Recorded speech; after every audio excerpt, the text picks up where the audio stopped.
Olá, começa agora mais um Ligado na Universidade, o programa que leva até você tudo o que acontece aqui no campus da USP de Bauru, onde funciona a FOB, a Faculdade de Odontologia de Bauru, e também o Centrinho, o Hospital de Reabilitação de Anomalias Crâniofaciais. E é exatamente dessa segunda unidade que nós vamos falar hoje. Afinal, o Centrinho, que leva o nome de Bauru e da USP para o Brasil afora e até para o exterior, completa mais um aniversário. No dia 24 de junho de 2016, o Hospital de Reabilitação de Anomalias Crâniofaciais, o Centrinho da USP, comemora seus 49 anos. Referência no tratamento de malformações crâniofaciais, especialmente a fissura lábio-palatina, o Centrinho conta com mais de 100 mil pacientes matriculados de todo o Brasil. Vale destacar ainda a atuação do hospital na área de saúde auditiva, sendo pioneiro no tratamento cirúrgico do implante coclear, o chamado ouvido biônico. Para falar mais sobre o Centrinho, estamos recebendo aqui a professora Maria Aparecida de Andrade Moreira Machado, que é a atual superintendente do hospital. Professora, muito obrigado por ter aceito o nosso convite. É um prazer estar mais uma vez aqui, com uma equipe tão simpática e tão agradável da TV USP Bauru. Professora, desde janeiro a senhora acumula a função de diretora da FOB e superintendente do Centrinho. Como está sendo aí acumular essas duas funções que demandam uma gestão muito grande, um trabalho muito grande? Bom, realmente foi para mim uma surpresa e ao mesmo tempo uma surpresa que eu só assumi esse desafio porque eu tenho no meu entorno pessoas que me ajudam muito. Primeiro é o meu vice-diretor, o professor Carlos Ferreira dos Santos, que é grande parceiro na gestão, já era meu parceiro na pesquisa, e entre nós é uma gestão realmente bipartite, ou seja, ele sabe exatamente o que nós estamos fazendo, nós temos nossos pensamentos, nossos planejamentos para o campus alinhados, então isso me dá uma tranquilidade. E outro foi que imediatamente, uma vez que eu não tinha, embora eu tenha iniciado minha carreira lá no Centrinho, e sou muito grata a isso, por toda a formação que eu tive na área de odontopediatria, o tempo passou, não é? Eu saí do Centrinho em 1990 e precisava saber que momento vivia o hospital, o que estava acontecendo. Então, prontamente, com a anuência do nosso magnífico reitor, o professor Marco Antônio Zago, eu nomeei uma comissão gestora, onde eu tenho pessoas nessa comissão de diferentes áreas que são fundamentais para o andamento do hospital, que estão lá no mínimo há 20 anos, não é? E que me ajudam nos diferentes segmentos a poder, primeiro, fazer um raio-x do que está acontecendo e aí alinhar a nova realidade que nós estamos vivendo, que é de escassez de recursos e, enfim, as adaptações, as adequações daquilo que nós podemos fazer. E a meta principal, que essa semana amanhã nós estamos publicando uma portaria, uma comissão de pessoas do hospital, profissionais do hospital e docentes da FOB, para que em 2017, efetivamente, a graduação de odontologia e fonoaudiologia estejam integradas nas atividades do hospital, contudo, integradas, sem comprometer o atendimento que é feito hoje. Então, eu não vou adaptar o atendimento à minha graduação, é a graduação que vai entrar dentro de uma estrutura do atendimento. É uma missão que não é fácil, mas eu tenho certeza que todos estão imbuídos para que isso aconteça, e o que fragilizou exatamente a situação do hospital dentro da universidade é a não presença de alunos de graduação no dia a dia do hospital. Professora, a senhora falou dessas mudanças, desse raio-x que vocês estão tentando fazer. Ao longo dessas quase 5 décadas, o que a senhora acha que mais mudou ali no Centrinho? Houve uma mudança do próprio perfil do hospital, essa adequação a essa nova realidade que a senhora colocou? Sem dúvida, se nós imaginarmos que quase 50 anos, a semana que vem o Centrinho completa 49 anos, então praticamente, como você disse, 5 décadas, o Centrinho começou dentro de uma clínica da FOB, onde foi observado que havia uma incidência de anomalias de lábio, né, e palato, no caso do lábio leporino, popularmente conhecido, e que pensou-se em fazer um núcleo de atendimento específico para esses pacientes. E à medida que foram olhando a parte de atendimento odontológico, observou-se que o tratamento do fissurado, ele exige uma equipe multidisciplinar. À medida que os pacientes foram vindo para cá, a equipe que era na época coordenada pelo professor José Alberto Souza Freitas, nosso mais conhecido como tio Gastão, que tem todos os méritos como fundador e o mentor durante muitos anos do hospital, e sempre será lembrado e muito querido da nossa comunidade, ele foi percebendo que não bastava só você ter dentistas, você precisaria de médicos, cirurgiões plásticos, pediatras, otorrino, porque dependendo do tipo da fissura, o fissurado tem perda de audição. Então, o leque foi se ampliando e as coisas foram acontecendo e nasceu o hospital depois de uma independência, um pouco depois, e foi crescendo de maneira que ampliou, inclusive, hoje tem os deficientes auditivos, né? Uma série de atividades que saiu só da fissura. Então, nós não estamos só na fissura, embora o hospital começou na fissura. Então, claro, hoje é uma referência, inclusive, para algumas políticas públicas na área de audição, por exemplo, né? E hoje isso deu uma projeção no hospital no aspecto mundial, nacional e mundial. Mas aquela história, você cresce bastante, você também os seus problemas aumentam. Então, a gestão disso não é fácil, não é? Hoje, o Centrinho começou pequeno, hoje são 649 servidores. Inicialmente, quando nós chegamos lá, temos 101 mil pacientes. Então, vamos ver se nós temos, com o apoio dos servidores, nós fizemos digamos assim, um screening nos pacientes, nós percebemos que dos 101 mil, apenas 30 mil estão ativos. 71 mil estão entre óbitos que ocorreram, ou pacientes que já não estão mais na lista. São matriculados esses 101 mil, né? Mas Isso, ativos em tratamento, hoje nós temos 30 mil.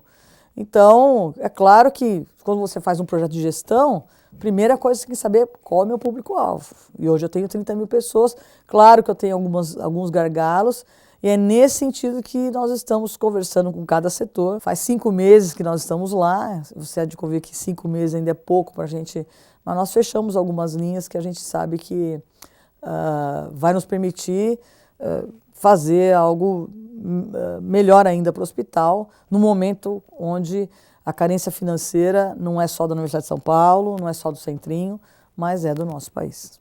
Ok, professora, vamos fazer um breve intervalo. Voltamos já já falando sobre o Centrinho aqui da USP.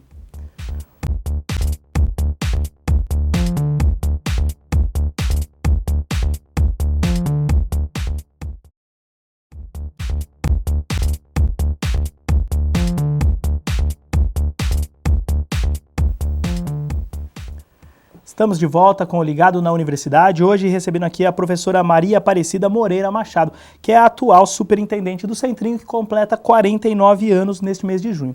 Professora, no bloco anterior a senhora terminou falando exatamente dessa situação financeira do Brasil e da USP. Como que isso impactou diretamente no Centrinho e como vocês estão fazendo para lidar com isso? Olha, impactou na medida que a USP hoje não tem recursos para repor os professores que estão se aposentando e eventualmente estão deixando a universidade. E, claro, a atividade fim da universidade é a formação de recursos humanos, formação de estudantes de graduação e profissionais. E, claro, se você tem um recurso escasso e você tem que elencar prioridades, o Centrinho perdeu profissionais qualificados, médicos, enfermeiros, houve o PIDV, que houve impacto no hospital também, e hoje não tem como repor esses profissionais, porque há uma prioridade, há uma demanda reprimida na universidade de docentes, inclusive dentro do nosso campus aqui na FOB, não é? E infelizmente não há recurso para contratar professor, não é? E isso nos preocupa. Claro que nós não estamos comprometendo a qualidade, sobretudo aqui no nosso campus, tanto no programa dos cursos de odontologia e fonoaudiologia, mas o hospital sofre sim com a perda dos servidores e ainda mais agora também nos preocupa com os rumores de que as regras da Previdência irão mudar, as aposentadorias poderão serem alteradas, as regras mais uma vez, não é? Existem servidores, claro, que estão já com tempo de aposentadoria e preocupados com isso já foram procurar os seus direitos para poder se aposentar. Então, isso reflete, a insegurança do país reflete na gestão. Mas, independente disso, nós estamos conseguindo manter os nossos serviços.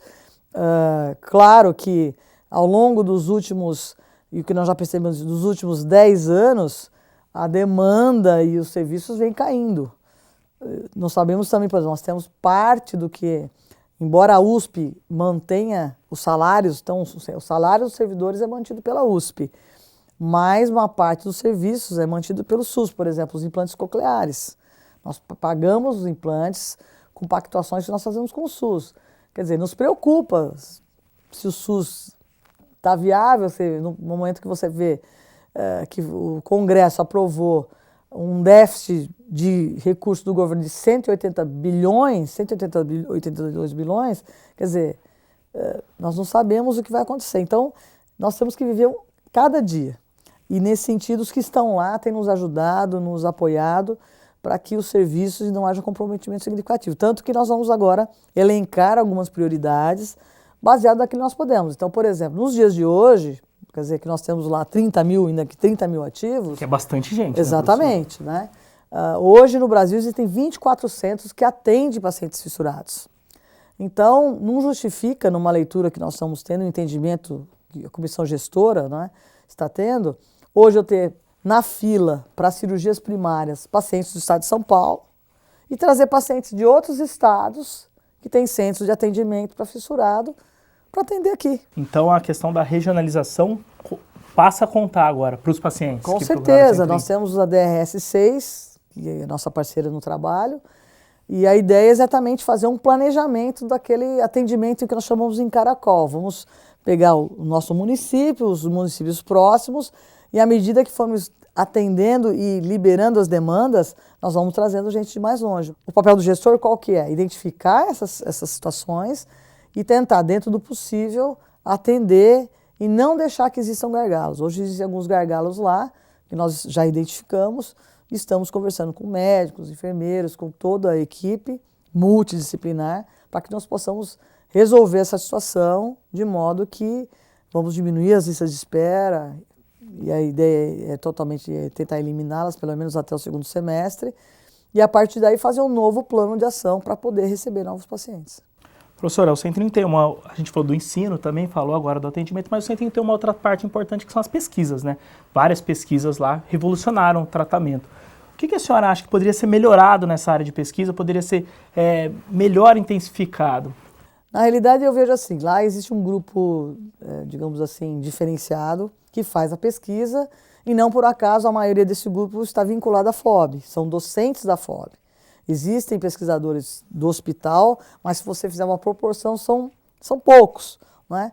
A ideia seria envolver mais os técnicos, os servidores do hospital com a pesquisa. Por quê? Eu tenho certeza, por exemplo, que os cirurgiões que estão operando há mais de 20 anos lábio, palato, já desenvolveram técnicas que às vezes não tiveram oportunidade de divulgar ou nem fazer uma pesquisa sistematizada, clínica, né, para poder realmente mostrar, olha, eu desenvolvi uma técnica mais simples, com menor tempo de recuperação para o paciente, com um resultado final funcional melhor. Então, eu acho que falta organizar um pouco isso, mas mesmo assim, o Centrinho é uma referência na sua área de pesquisa, em diversas áreas, capta recursos, tem parcerias com entidades internacionais, mas eu acho que isso ainda pode ser melhorado lá dentro. Às vezes, então, a senhora acredita que já tem técnicas desenvolvidas lá que poderiam estar sendo divulgadas? Estão sendo executadas no dia a dia, na rotina, e às vezes o próprio profissional, ele quer ser um profissional que presta serviço, mas ele não tem interesse,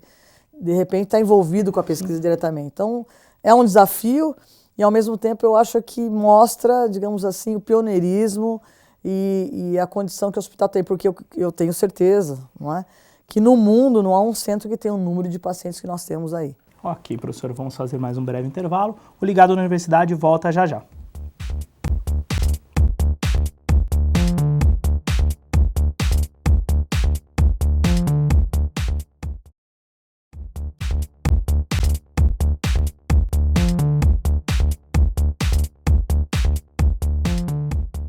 Estamos de volta com o Ligado na Universidade, hoje recebendo aqui a professora Maria Aparecida Moreira Machado, que é superintendente do Centrinho.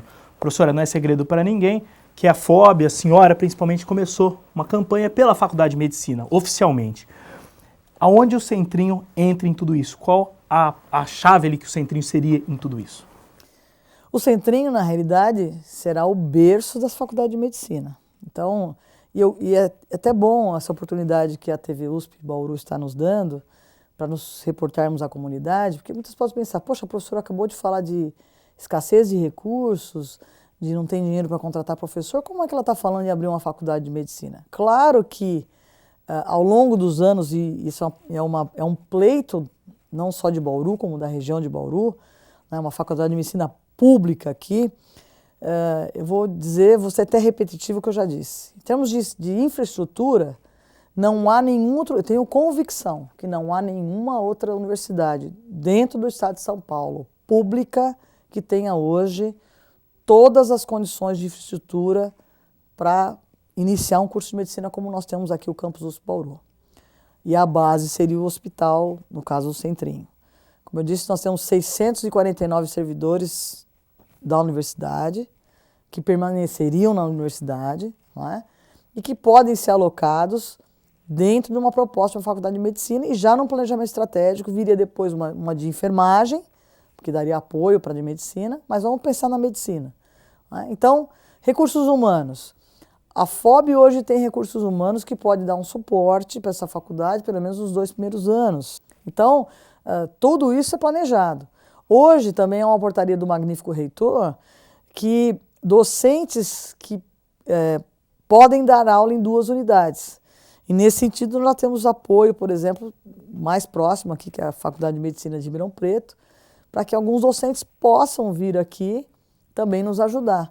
Então, não é algo que eu falo de uma maneira irresponsável e nem apenas para ter um viés político nisso, pelo contrário, é porque eu acredito realmente que nós estamos, em todo momento eu estou em Bauru desde 1978, cheguei aqui como uma aluna de graduação da FOB de odontologia, vinda de São Paulo, né?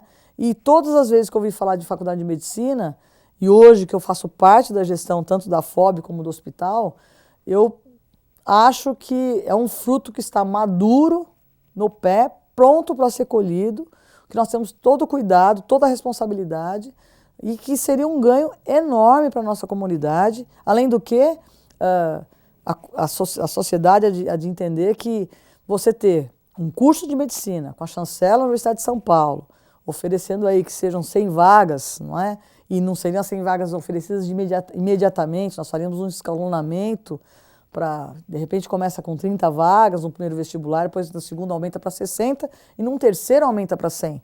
Então nós faríamos um escalonamento para poder ajustar a recepção desses estudantes do nosso campus, alinhar isso com o poder público, então uma parceria forte com a prefeitura, com o estado e até com a União, porque a USP sozinha não trará o curso de medicina, haverá a necessidade de que haja as forças, não é, da sociedade se unam para que isso seja uma realidade. E eu sou uma empreendedora dessa causa, não é, e digo com toda a responsabilidade possível para que isso aconteça. Então, há um entendimento já da reitoria que isso é possível, a gente precisa da palavra, claro, da anuência do nosso governador do estado, o governador Geraldo Alckmin, mas todos hão de convir que uma faculdade de medicina da USP é o desejo de qualquer um e oportunidade para mais vagas gratuitas, de ensino gratuito, que também é um anseio da sociedade. Professora, a unidade 2 do Centrinho, o famoso prédião, ele receberia, porque ele tá alguns pavimentos vazios lá, ele receberia essa estrutura da faculdade? É isso que vocês pensam? Exatamente, essa é uma preocupação nossa, todos sabem, as demandas da saúde são críticas, não é? A população também tem que seria um benefício e seria uma maneira, porque hoje a universidade não tem como, digamos assim, o prédio falta alguns ajustes, não tem recurso para fazer esses ajustes, haveria necessidade de um aporte do Estado e até mesmo da União, né? E, claro, com o apelo da Faculdade de Medicina, eu acho que qualquer gestor público, né, estadual, no caso o governador, ou até mesmo o então presidente, não saberemos qual realmente vai ser o presidente, mas nos ajudar a terminar o prédio, a rechear o prédio, né, para que nós possamos fazer ele funcionar. A senhora falou dessa mobilização, desse apoio do Estado. Recentemente houve uma audiência pública em que foram elencadas propostas para o orçamento estadual do ano que vem. o deputado Pedro Tobias colocou como uma das propostas a Faculdade de Medicina em Bauru. Vocês estiveram presentes lá, também discursaram. Isso é um passo importante para esse sonho virar realidade, professor? Sem dúvida. Há algum tempo nós já temos conversado com o deputado Pedro Tobias, ele tem sido um dos nossos, digamos assim, interlocutores, até mesmo com o governo. E o fato de ser colocado isso abertamente para um orçamento 2017 também já é um passo diferenciado que até então, até onde eu sei, nunca houve um empenho nesse sentido. Então, todas as forças que nos ajudarem a mobilizar por esta causa, eu acho que é importante. E, nesse sentido, o deputado Pedro Tobias tem sido um nosso aliado importante. Professora, para a comunidade, teria um impacto, a gente falou desses gargalos na área da saúde pública em Bauru, isso teria um impacto, então, positivo para a comunidade? Isso é claro, né? Essa faculdade de medicina vindo para cá, em questão de atendimento, nesses pontos. Olha, nós temos que ser pé no chão, quer dizer, é claro que tem que trazer 30 ou 100 alunos de medicina para um município de 500, 600 mil habitantes, com demandas já históricas da saúde. Não sei que a curto prazo não resolveria o problema da saúde, mas assim como a saúde bucal hoje em Bauru, ela é bem cuidada, porque existem não só nossos serviços, mas toda uma articulação com o município, né, com outras universidades que estão privadas, que estão na cidade, claro que isso beneficia a nossa população. Então, a curto prazo, mais é você ter as vagas, abrindo mais vagas de medicina para estudantes de medicina. Mas a longo prazo, claro, terá impacto, e como eu disse, você não tem uma faculdade de medicina, você é uma faculdade de enfermagem. Então, eu acho que caracterizaria o campus USP Bauru como o polo caipira da saúde da USP, não é? Já que nós temos o quadrilátero da saúde na cidade de São Paulo, ali na região da Doutor Arnaldo, aqui seria o polo caipira, e com características bastante importantes e como vistas, claro, essa é a proposta de uma faculdade, porque eu não posso fazer uma faculdade de medicina sem olhar as necessidades não só de Bauru e região. Professora, só para a gente finalizar, tendo em vista essa realidade desafiadora e também esse panorama que a senhora mesmo colocou, queria que a senhora mandasse uma mensagem de parabenização para o Centrinho que completa esses 49 anos. Sem dúvida alguma, o hospital é um dos orgulhos não só da Universidade de São Paulo, mas como do campus USP Bauru, da cidade de Bauru e do Brasil. Todos aqueles que ao longo desses 49 anos auxiliaram o hospital a se transformar no que é, certamente, infelizmente, alguns não estão mais conosco, não é? Mas com certeza se a cada dia, embora a minha jornada hoje é dupla, mas a cada dia que eu me desloco lá, junto com aquelas pessoas que estão me ajudando, junto com os servidores técnicos administrativos que entendem esse novo momento e que estão nos auxiliando, eu tenho certeza que você olha um paciente, uma mãe que está ali buscando um atendimento, é mais do que uma motivação para que nós possamos continuar a proporcionar um atendimento diferenciado e qualificado e mais ainda trazendo inovação e novas propostas por meio das pesquisas para que a reabilitação do portador de fissuras e algumas anomalias craniofaciais possa continuar sendo feita com excelência e qualidade que sempre caracterizou o hospital. Então, parabéns a todos que fizeram essa história, fazem a história e com certeza a cada dia estamos lá com novos desafios, mais motivadas para que isso se perpetue e a gente possa então, num novo momento,